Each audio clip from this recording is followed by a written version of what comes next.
Hello and welcome to Camp Xtras. Spider-Man and video games are a combo that has worked since the beginning of gaming. A superhero with so many cool powers deserves to be played, and over the years, Spider-Man has had some hits and stinkers. One hit is Spider-Man 2, which had you in an open world with some incredible controls for the time. A year later, that hit game would appear on the PSP, but it would be unlike any other version of Spider-Man 2 up to that point. I played it recently, and let me tell you its history, lasting impact, and give you a review. All footage was captured using a PSP, and let's go ahead and hop into the history of this game.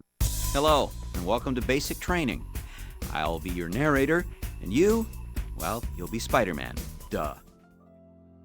In June of 2004, the follow-up to the hit 2002 film Spider-Man hit theaters. It was a smash success both financially and critically. It still holds up today as one of the best comic book movies ever made.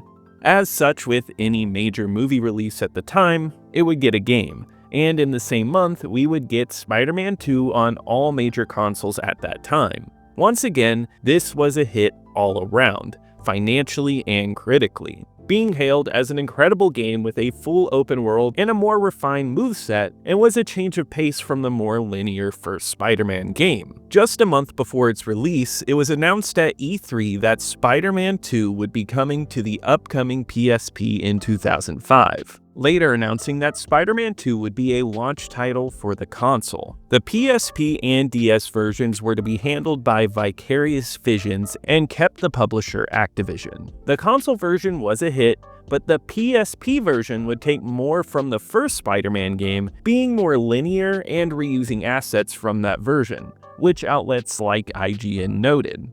On March 23, 2005, Spider-Man 2 would become a launch title for the PSP and later that year in Europe. I have never played the PSP version of this game before, but I've always been interested in it since the Xbox version is so good. So I played it recently, and let me tell you how I felt about it, starting with the plot. I haven't always been there, but I want you to know that I really do.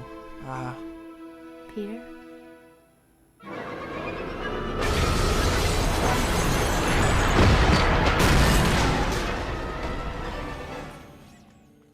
This game is interesting because at first it feels like it's taking on the movie's plot, but loses that fast, though the bones are still there. In this game you play as Peter Parker and his alter ego Spider-Man. After saving a few people, you meet Dr. Octavius, and after a freak accident, a set of metal arms take over his mind. Yet the game, instead of following that plot thread, deviates and has you fighting a slew of Spider-Man's most famous villains like Mysterio, the Vulture, Shocker, and the Rhino. It's understandable that it needs to deviate from the main plot to add a little bit of variety to the gameplay, but if you are looking for something to bring you through the plot of the movie, you hardly get that here, with only a few cutscenes emulating that. Is that necessarily a bad thing though? No, not really. My biggest issue with the plot though is how quick it is, and how it's not worried about connecting plot threads. This game is fast. I think it took me only 3 to 4 hours to beat, which is fine for a portable game, but there's not much bringing the plot together. It's so interested in just getting the game over with at a certain point, and I think it's a bit of a bummer because, as you'll hear later, the game is fun. I wanted more time and longer levels to get a more substantial plot and make this a bit more exciting. What's here is fine, and getting this kind of plot out of a handheld game in this era is a marvel in itself, but it just could have been a little bit better.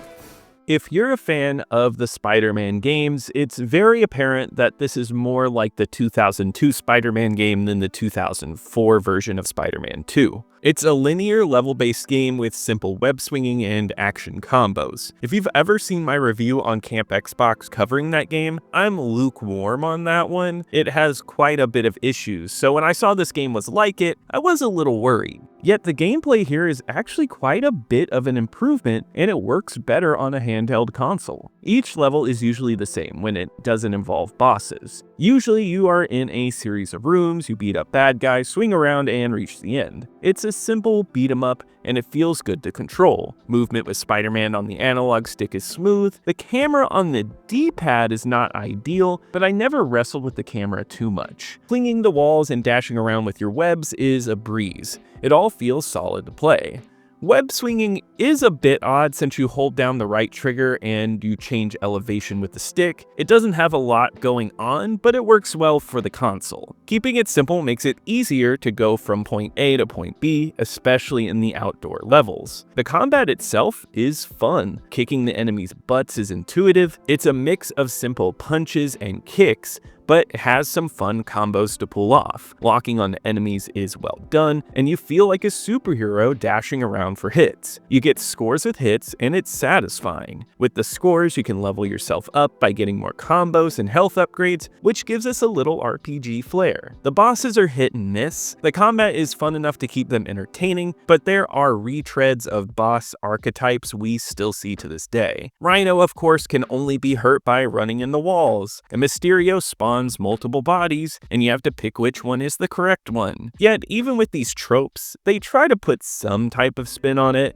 Rhino later can only be hurt by Shocker's electricity in a 2v1 fight. Mysterio ends up turning giant in an odd turn for that boss fight. They're not particularly difficult, but they try enough, and I think that makes it fun. Yet every level feels cut off. I usually like short games. I like a game that doesn't waste my time. So it's odd for me to harp on this so much, but here levels just end suddenly. You'll be in the middle of a great fight with fun combos and boom, Spidey is done and you're moving on. There are a solid number of levels that only take a few minutes to beat, and that's a bummer. I wanted more time, but this game ends in a flash and it feels like a lot was removed. It's in a rush to be over with. More could have been said here and played with, so it's disappointing when it's over. I will say it is a fun game, and my time with it was surprisingly great, but there could have just been more here to make it feel substantial. Before we move on, I just want to say thank you for watching so far, and I hope you're enjoying it. If you're enjoying it, please leave a like as it helps me out in the algorithm. Subscribe to keep up with more content like this. Check out my main channel, Camp Xbox, and be sure to comment below with what you want me to cover next. But let's go ahead and move on.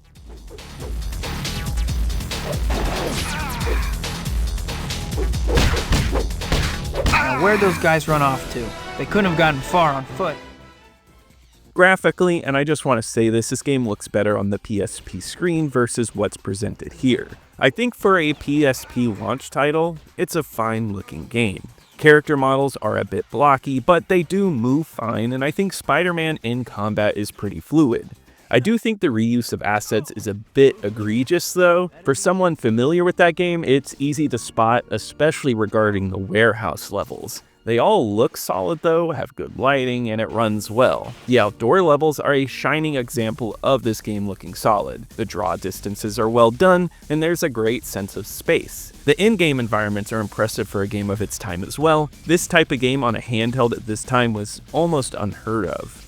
The cutscenes are the same. They have issues, but they're impressive. Animations and lip syncing are a bit off. It's also a bit blurry, but they do a fine enough job. In context of 2004, and even if they're short, it's cool to have them here. I don't love the voice acting though. Toby and a few others return for their roles, but no one feels like they're giving it their all. I appreciate authenticity, but Tobey Maguire just isn't doing his best work here. It could just be the writing though, because there's some cutscenes where Spidey just dumps exposition. The ticket. Whew. Man, if I'd forgotten that, I would have missed MJ's play tonight.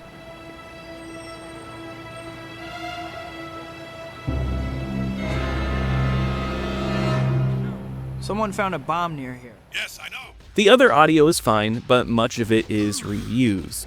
The audio is pretty much the same as Spider-Man 1. Enemies getting hit and grunting are all the same. These are instantly recognizable. General web swinging and hits are fine, but nothing quite stood out. When there is music from the movie, it's great, but the music composed for the game is pretty basic and cheesy. None of the original music stand out for me here. I'd say this game is solid graphically, but the audio is just a bit weaker. Spider-Man 2 on the PSP is a fun little handheld game. It's not the best looking game in the launch lineup, but it looks solid. The audio is a bit weak, but not detracting either. The plot is a bit rushed, but it has enough comic book charm to keep it going, but gameplay reigns supreme in my eyes, and this game is fun. Combos and fighting are fast and easy, and swinging around feels solid. Even if the bosses feel like repeats, they have fun flourishes. Rushing through this on a handheld felt right with the PSP controls, and I had a good time overall. I do wish it was a few hours longer to feel like a full package, but at least I had a good time. Not one of the best on the console, but it's enough to say that I enjoyed it. On my PSP ranking list, Spider-Man 2 enters at the bottom of the 3 games I've covered so far. Lumines and Wipeout Pure are far more substantial games with more replay value. Spider-Man 2 came out to mixed reviews upon release, with an average of 67 on Metacritic. IGN gave it a 7 out of 10, saying that the game was far too short, but they thought the swinging and brawling were fun. GameSpot gave it a 6.9 out of 10, once again saying it was too short, but loved the graphics and mission variety. Looking at reviews today, I think there are fond memories of this title, with some saying this is a surprisingly good game. I'm sure it was a popular game, as most Spider-Man games were at the time, and Vicarious Visions would continue working on Spider-Man games. However, I think the console version is far more fondly remembered. On Backlogged, it holds a 2.8 out of 5 average with 170 plays. Most in the reviews seem to like it, but they think it's nothing amazing, with a lot of 3 and 2.5 star ratings. And I think overall, it's not an essential PSP game, but if you can find it at a cheap price, it's worth a spin. But that does wrap it up for today. If you enjoyed this video, please leave a like, as it really helps me out in the algorithm. Subscribe to keep up with more content like this. Check out Camp Xbox, where I talk about all things retro Xbox. And I'll see you here next time.